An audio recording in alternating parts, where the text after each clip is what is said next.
It is 55th anniversary of Bank Nationalization Day, which is formed in 1969.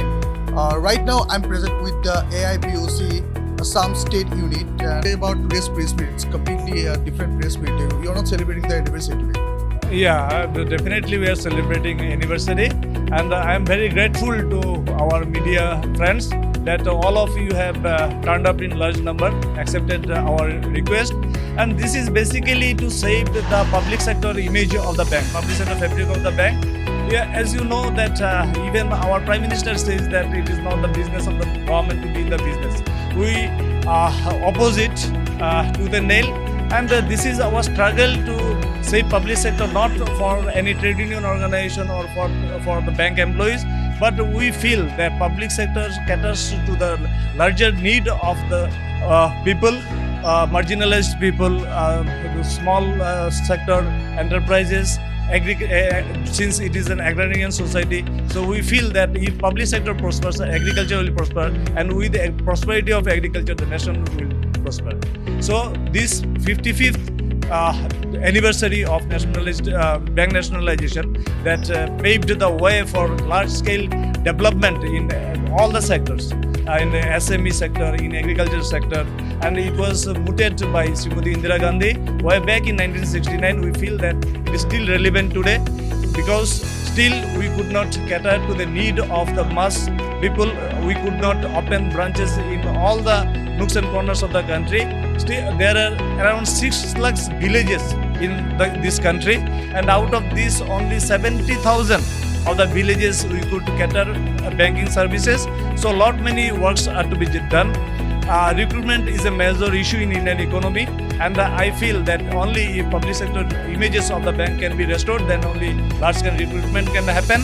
And with all this, we think that our people should be that motive with which the public sector was formed. We feel that it is still relevant and even have greater relevancy under today's context. Mr. Sen, I would like to ask you one more question. Could you please imagine that any kind of economical harmful or economical impact will be shown in future when the public sector banks will be turned into private sector banks? Yeah, definitely. That is the root cause why we are opposing it. Because it is anti-people, it is anti-employee, it is anti-national, I feel. Because you have to go back to this pre-nationalization era. The banks were all private, under private hands. So that resulted around 1,500 banks to collapse. And why?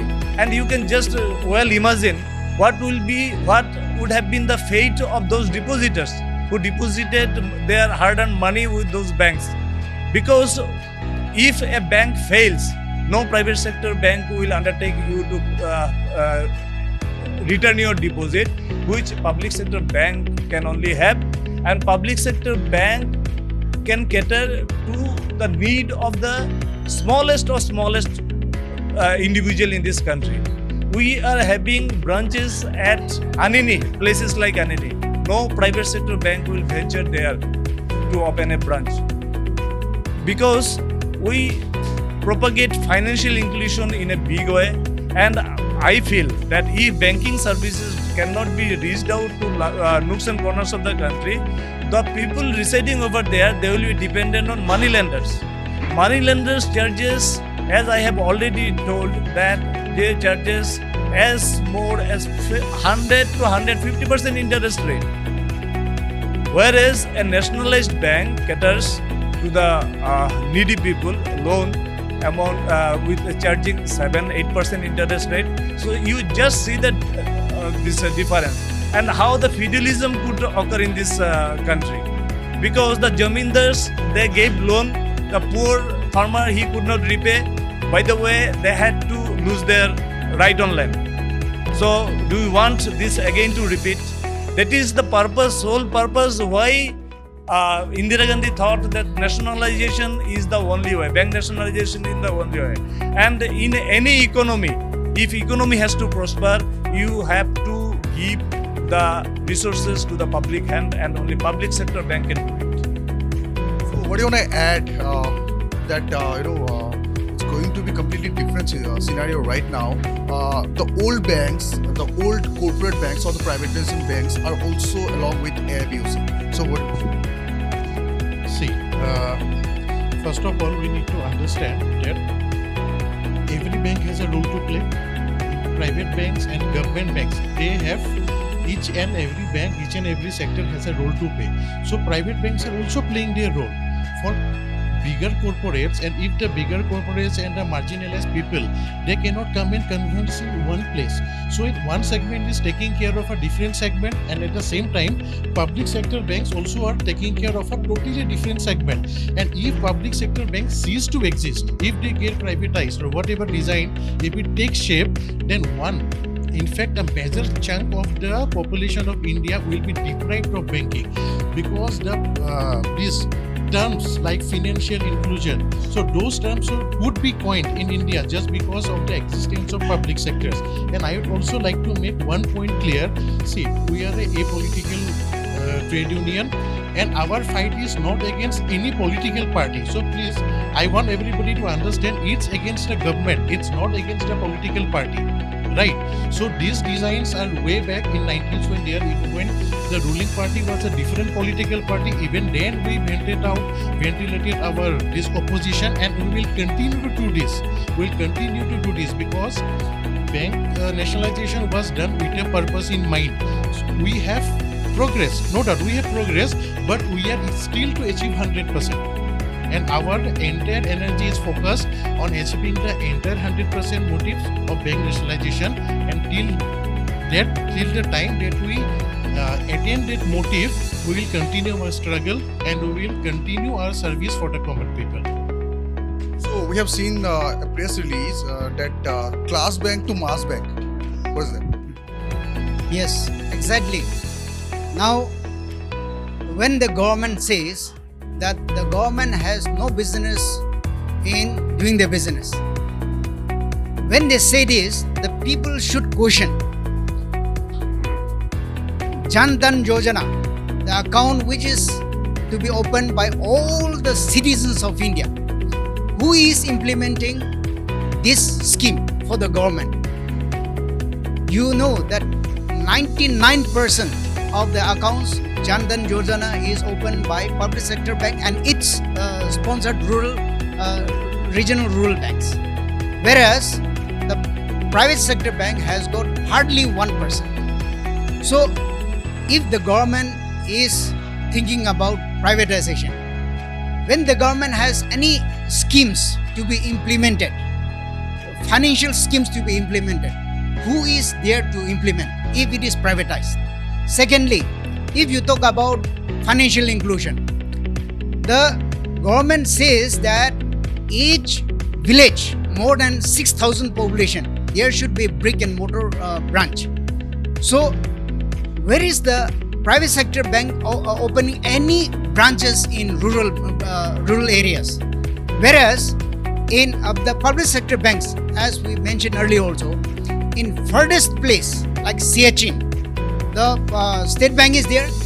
In the Myanmar border, in Nepal border, or Bangladesh border, Burma border, all the branches open in these places without any profit for the people.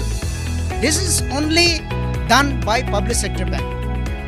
If we have to say that we have to privatize all the banks, public sector banks, what will happen to these people? Where do they go?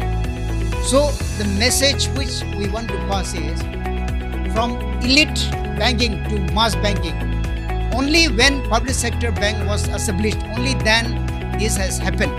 Now we, the people, should also support and also caution where public sector bank should not be further deteriorated by merger or by privatization. So this should be our appeal to all the mass and the media to spread this information to all the mass people as a whole.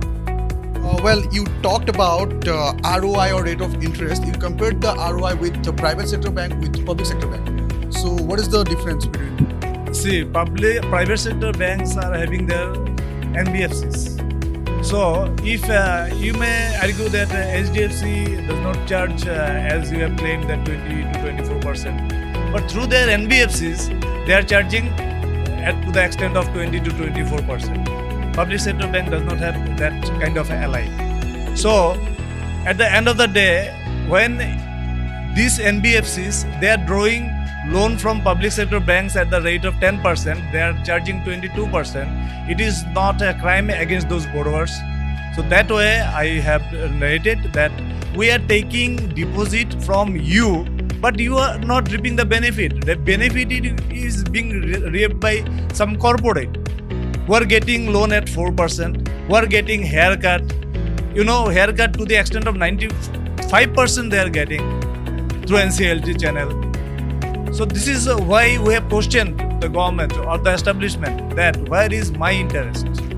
I am keeping deposit with you, I am getting 6% and you are giving loan to corporates at the rate of 4%. As you know that if you end up paying deposit at the rate of 5% interest rate, at least you have to earn 8% interest against loan. Otherwise, how establishment will survive, how the bank will survive.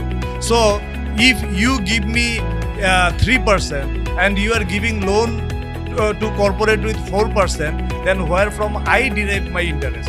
That is why we have questioned that where is my interest rate? I should have given, because interest rate serves as a great purpose of social security. After retirement, what happens? All the employees, they keep deposit with the bank, and that is the source of their sustenance apart from nominal pension or now in NPS they are not even supposed to get pension also. So this is serving the cause of social security, and the government is tinkering with social security by paying less interest. So that is why we have questioned where is my interest rate. Thank you so much. This is the celebration of 55th anniversary of Bank Nationalization Day. I am your host Jyotish Sharma. Keep watching your channel Business Knowledge.